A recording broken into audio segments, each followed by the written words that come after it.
பிப்ரவரி 16ஆம் தேதி வெளியிடப்பட்ட சிவில் நீதிபதிகள் தேர்வு பட்டியலில் இடஒதுக்கீடு முறையா கடைபிடிக்கலன்னு அந்த தேர்வு பட்டியலையே ரத்து செய்துவிட்டது சென்னை உயர்நீதிமன்றம். இடஒதுக்கீட்டு முறையை பின்பற்றாம தேர்வு பட்டியல் தயாரானது எப்படி? வார்த்தைக்கு வார்த்தை சமூக நீதி பேசுற திமுக அரசு சிவில் நீதிபதிகள் விவகாரத்தில் தடுமாறியது ஏன்? தேர்வு செய்யப்பட்ட தேர்வர்களின் நிலை என்ன? இதுபோன்ற கேள்விகளை மையமா வச்சு சத்தியம் டிஜிட்டல் குழு சமூக நீதி செயற்பாட்டாளர் எவிடன்ஸ் கதிருடன் மேற்கொண்ட உரையாடல் தற்பொழுது உங்களுக்காக. இப்போ 245 சிவில் நீதிபதிகளுக்கான இந்த தேர்வு பட்டியலை ரத்து செஞ்சு புதுசா வெளியிடணும்னு உத்தரவிட்டிருக்காங்கல்ல சார்.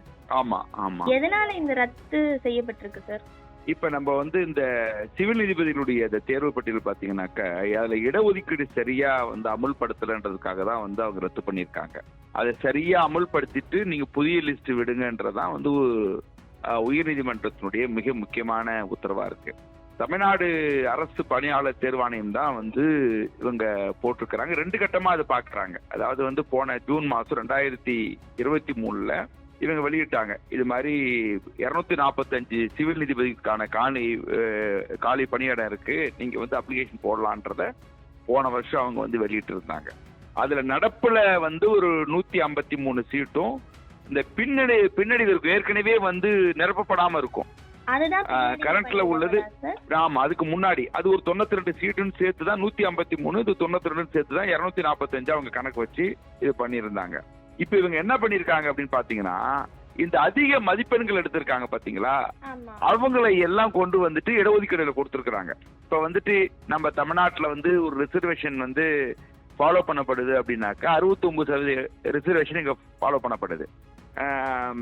பேக்வர்ட் கம்யூனிட்டிக்கு பிற்படுத்தப்பட்டோருக்கு 30 விழுக்காடும், மிகவும் பிற்படுத்தப்பட்டோருக்கு 20 விழுக்காடும், பட்டியல் சாதி மக்களுக்கு 18 விழுக்காடும், பட்டியல் பழங்குடி சமூக மக்களுக்கு 1 விழுக்காடு. இதுதான் 69% இடஒதுக்கீடு இருக்கு. மத்திய அரசாங்க இடஒதுக்கீடு என்பது 50% மேல போகக்கூடாதுன்றதான் 49.5 இருக்கு. அதுல பாத்தீங்கன்னா 27 பிசி, 15 ஷெட்யூல்டு காஸ்டுக்கும், 7.5 ஷெட்யூல்டு ட்ரைப். இதுதான் சென்ட்ரல் கவர்மெண்ட் ரிசர்வேஷன். இது ஸ்டேட் கவர்மெண்ட்ல தான் வருது. அப்ப என்ன பண்றாங்க அப்படின்னு பார்க்கும்போது 69 இப்போ ஒரு தேர்வு எழுதுறாங்க அப்படின்னாக்கா அதுல தனித்தனியா இத்தனை சீட்டுன்னு பிரிச்சு கொடுக்கணும். அதிக மதிப்பெண்களை பெறாங்க பாருங்க, அவங்கள பொது பட்டியல்ல தான் வைக்கணும். இந்த 69% போக மீதி 31% இருக்கு பாருங்க, அதான் பொது பட்டியல். இப்ப இவங்க அதிக மதிப்பெண் எடுத்திருந்தாங்கன்னா இந்த ரிசர்வேஷன்ல வராது. இது ரிசர்வேஷன் நோக்கமே என்னன்னா ஈக்குவல் ஆப்பர்ச்சுனிட்டி, ஈக்குவல் ஸ்டேட்டஸ். இதுதான் நம்முடைய கான்ஸ்டிடியூஷன்ல ஆர்டிகல் 16 சொல்லுது. சம வாய்ப்பு மறுக்கப்பட்டவர்களுக்கு சம வாய்ப்பு கொடுத்து சமாந்தரத்தை உண்டு பண்ணணும்ன்றதுதான் ரிசர்வேஷன் நோக்கம், வாய்ப்பு மறுக்கப்பட்டவர்களுக்கு. இப்ப என்ன பண்றாங்க அப்படின்னா, அதிக மதிப்பெண்கள் எடுத்த பிசி இருப்பாங்கல்ல, இந்த பொதுப்பட்டியல்ல சேர்க்கறதுக்கு பதிலாக ரிசர்வேஷன்ல சேர்த்திருக்காங்க. இப்ப ரிசர்வேஷன்ல சேர்க்கறதுக்கு பேர் என்ன ஆகும்னா, இன்னும் சில பேர் உள்ள வர வேண்டிய இடம் அவங்க எல்லாம் இப்ப என்ன பண்ணப்படுதுனாக்கா அவங்க உள்ள வர முடியல. அப்ப இடஒதுக்கீடு பிரகாரமா வர வேண்டியவங்களுக்கு வாய்ப்பு வர முடியல. இப்ப இந்த சீட்டு கிடைச்சவங்களுக்கு எந்த ஆபத்தும் கிடையாது. ரிசர்வேஷன் மூலமாக சீட்டு வாங்கி இருக்காங்க பாருங்க, அவங்களுக்கு இப்ப எந்த பிரச்சனையும் வராது. ஆனால் இந்த ஃபார்வர்ட் கம்யூனிட்டின்னு இருக்கிறாங்க பாருங்க, அவங்க தான் இதுல உள்ள வந்திருக்காங்க. இப்ப தந்திரமா இந்த ரிசர்வேஷன் அவங்க ரிசர்வேஷன் ஃபாலோ பண்ணாம இருந்ததுனால இப்ப அவங்க உள்ள வந்துட்டாங்க. இது பிசிக்கு வேண்டிய இடத்துல இப்ப அவங்க உட்கார்ந்து இருக்காங்க. ஆக்சுவலி அதுதான் இப்ப உள்ள சிக்கல். இது பிசிக்கோ எம்பிசிக்கோ ஷெட்யூல்டு காஸ்டோ உள்ள வர வேண்டிய இடத்துல அவங்க உட்கார்ந்து இருக்காங்க. ஏன்னா இவங்களை பொதுப்பட்டியல் இவங்களுக்கான இடம் பாத்தீங்கன்னா அதிக மதிப்பெண் எடுத்துப்பாங்க பாருங்க, அவங்க என்ன பண்ணிருக்காங்க அப்படின்னு பார்க்கும்போது இதுல சேர்த்துட்டாங்க, இது ரிசர்வேஷன்ல சேர்த்துட்டாங்க. பொதுப்பட்டியல சேர்த்துருக்கணும். ரிசர்வேஷன்ல அவங்க என்ன பண்ணிருக்காங்கன்னா, இது பண்ண விளைவுதான் இவ்வளவு பிரச்சனை இருக்கு. சோ இது ஏத்துக்கொள்ள முடியாதுன்றாங்க. இது தவறான விஷயம். ஏன்னாக்கா அதிக மதிப்பெண்கள் பெற்றவங்களை பொது பிரிவுல தான் சேர்க்கணும், ரிசர்வேஷன்ல சேர்க்க கூடாது. இது உச்சநீதிமன்றத்துடைய உத்தரவு. அப்ப அதிக மதிப்பெண் எடுத்திருக்காங்க பாருங்க, அவங்களை கொண்டு போய் என்ன பண்ணணும் அப்படின்னாக்கா பொது பிரிவுல இது பண்ணிருக்கணும். இதுக்கு எதிராக போட்டிருக்கிறதுனாலதான் இப்ப இவ்வளவு பிரச்சனை ஓடிட்டு இருக்கு. இப்ப சமூக நீதியை முன்னிறுத்தி திமுக செயல்படுறேன்னு சொல்றாங்க. இப்ப மாநில அரசு நினைச்சிருந்தா இந்த தவறை தடுத்திருக்க முடியுமா? இல்ல, கண்டிப்பாக சமூக நீதி கண்காணிப்பு குழுன்னு ஒரு குழு இருக்கு. இவங்க என்ன பண்ணிருக்கணும், நமக்கு அரசு பணியாளர் தேர்வு ஆணையத்துல என்னென்ன நடக்குதுன்றதை கண்காணிச்சிருக்கணும். இவங்க கண்காணிக்கல. இப்ப பிசில இப்ப பாருங்க, இப்ப அவங்களுக்கான இடத்த இவங்க ரிசர்வேஷன்ல போட்டதுனால பல பேர் வாய்ப்பு மறுக்கப்பட்டிருக்கு. இப்ப சமூக நீதி கண்காணிப்பு கூட எதுக்கு, அவங்க ரோல் என்ன? சமூக நீதினா தமிழ்நாட்டுடைய கான்டெக்ட் இடஒதுக்கீடு தான் இல்லையா? ஆமா.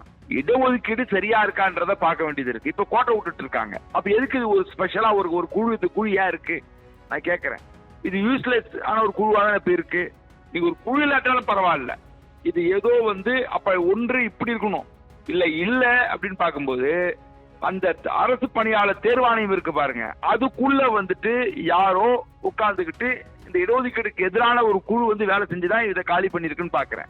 அப்ப இது ஒரு தவறுதலா நடந்தது கிடையாது, திட்டமிட்டு இந்த இடஒதுக்கீட்டுக்கு எதிராக. இது எப்படி நம்ம தவறா எடுத்துக்க முடியும்? உச்சநீதிமன்றத்துக்கு எதிராக எப்படி இவங்க தீர்ப்பு, இவங்க எப்படி இவங்க ஒரு மாநில அரசாங்கம் ஒரு சீட்டு நிரப்புது, மாநில அரசாங்கம் ஒரு சீட்டு நிரப்புது. இப்ப அதிக மதிப்பெண் எடுத்தா அது பொது பிரிவுல தான் சேர்க்கப்படணும் இருக்கு. இவங்க ரிசர்வேஷன்ல சேர்த்திருக்காங்க. இப்ப என்ன ஒரு அதிக மதிப்பெண் எடுக்கும்போது பொதுப்பட்டியல் போகும்போது இன்னொரு சீட்டு இன்னொரு பையன் வருவான். அவன் அங்க ஜாயின் பண்ணும்போது இன்னொரு பையன் உள்ள வருவான். இதுதான் உச்ச நீதிமன்றம் கிளியரா தீர்ப்பு சொல்லப்பட்டிருக்கு. இந்த தீர்ப்பை தமிழ்நாடு தேர்வாணையம் நாங்க எங்களுக்கு தெரியாதுன்னு சொல்ல முடியாது. சென்னை உயர்நீதிமன்றம் போட்ட உத்தரவு ரொம்ப அருமையான உத்தரவு. அவங்க உள்ள வருவதற்கான வாய்ப்புகள் இருக்கு. ஆனால் இப்ப பாருங்க, இது இவ்வளவு தூரம் பேசுறேன், சமூக நீதியை பேசுறேன், இது எப்படி சாதனப்படுத்திக் கொள்ள முடியும்? நாங்க எல்லாருமே திராவிட கருத்தியல் உள்வாங்கின, பெரியார் சிந்தனை உள்வாங்கின, இடஒதுக்கீடை முன்னிலைப்படுத்தி ஆட்சிக்கு வந்த இவங்க நீதி கட்சியில இருந்து ரிசர்வேஷன் பேசிட்டு இருக்காங்க. திமுகவும் அண்ணா திமுகவும் மாத்தி நாங்க தான் ரிசர்வேஷன் கொண்டு வந்தோம்னாங்க. பெரியார் 1968லயே பேக்வேர்டு ரிசர்வேஷனை 25ல இருந்து 32 ஆக்கணும் கோரிக்கை வச்சாரு. இன்னைக்கு அது 50 இருக்கு பிசிக்கு. அப்ப எம்பிசி என்ற கேட்டகரி கிடையாது, அப்ப பிசி என்ற கேட்டகரி மட்டும் தான் இருந்துச்சு. இன்னைக்கு எம்பிசி அதுல சேர்த்துருக்காங்க. அப்ப பார்க்கும்போது 25 இருந்தது, இன்னைக்கு 50 இருக்கு. ஷெட்யூல்டு காஸ்ட் அப்ப 16 இன்னைக்கு 18 இருக்கு. அது 2% தான் உயர்த்தப்பட்டிருக்கு. அதுவே ரொம்ப கொடுமை. அது தனி சப்ஜெக்ட். ஆனாலும் இவ்வளவு தூரம் ஒரு ப்ரோக்ரெசிவான ஸ்டேட் கண்காணிக்கக்கூடிய ஒரு அமைப்பு இவ்வளவு குளறுபடி இருக்கு. பிசியும் எம்பிசி எஸ்சி எஸ்டியும் வர வேண்டிய சீட்டுல இன்னும் கூடுதலா வர வேண்டியவங்க வெளியே நிக்கிறாங்க. இது ஏற்கனவே எந்த உச்ச நீதிமன்றம் தீர்ப்பு இல்லைன்னா கூட பரவாயில்ல, உச்ச நீதிமன்றம் ரொம்ப கிளியரா அடிச்சு சொல்லியிருக்காங்க. இப்ப நான் ஒரு பிசியா இருக்கிறவன் அதிக மதிப்பெண் வாங்குறான் அப்படின்னா அவன் பொதுப்பட்டியலுக்கு போகணும். அப்ப இதெல்லாம் எனக்கு தெரியாதுன்னு சொல்றது ஏற்புடையதாக இல்லை, இது மிகப்பெரிய குளறுபடி இல்ல. இப்ப நம்ம அன்னைக்கு பார்த்தோம், கிராமப்புறங்கள்ல இருந்து நிறைய பேர் சிவில் நீதிபதியா வந்திருக்காங்கன்னு பெரிய ஒரு ஆர்டிகல் பார்த்தோம். ரொம்ப சந்தோஷமா இருந்துச்சு. அந்த பட்டியல்ல இன்னமும் கீழே இருந்து பல பேர் உள்ள வந்திருக்க வேண்டியது இல்ல. ஒரு ஆடு மேய்க்கிறவங்க பிள்ளையா இருக்கலாம், இல்லாட்டினா ஒரு சாதாரண கூலி தொழிலாளர் பிள்ளையா இருக்கலாம், ஒரு தூய்மை பணியாளர் குழந்தையா இருக்கலாம். அவங்க எல்லாம் இப்ப கேட்டை போட்டு மூடி வச்சிருக்கீங்க நீங்க. இது எப்படி நீங்க சமூக நீதி கண்காணிப்பு குழு ஏன் ஒரு குழு வச்சிருக்கீங்க நான் கேட்கறேன். நான் இதை கூட கண்காணிக்க முடியல, நீங்க எதுக்கு குழுன்னு நான் கேட்கிறேன். சமூக நீதி கண்காணிப்பு குழுக்கும் தமிழ்நாடு அரசு பணியாளர் தேர்வாணையத்துக்கு தொடர்பு இருக்குமா, இருக்க முடியாது? லிங்க் இருக்கணுமா, இருக்கக்கூடாதா? அப்ப லிங்க் இல்ல அப்படின்னாக்க குளறுபடி இருக்குன்னு அர்த்தம். ஒன்று அப்படி அட்மினிஸ்ட்ரேஷன் அடிப்படையில, நிர்வாக அடிப்படையில தொடர்பு இல்லைன்றது ஒரு பிழை. இன்னொரு பக்கம் என்ன குற்றச்சாட்டு வைக்கிறேன் அப்படின்னா, இப்படி திட்டமிட்டு பிசி எம்பிசி எஸ்சிசி குழந்தைங்க உள்ள வராம தடுக்கிறாங்க அப்படின்னா, அப்ப தமிழ்நாடு அரசு பணியாளர் தேர்வாணையத்துக்குள்ள ஒரு முற்படுத்தப்பட்ட சமூகத்தை சேர்ந்த இல்லைன்னா ஒரு மதவாத சக்திகள் உள்ள இருக்காங்கன்னு அர்த்தம். இது களைய முடியலன்னா அப்புறம் என்ன அரசுன்னு சொல்றது? திராவிட அரசு என்ன சொல்லிட்டு இருக்கோம் நம்ம?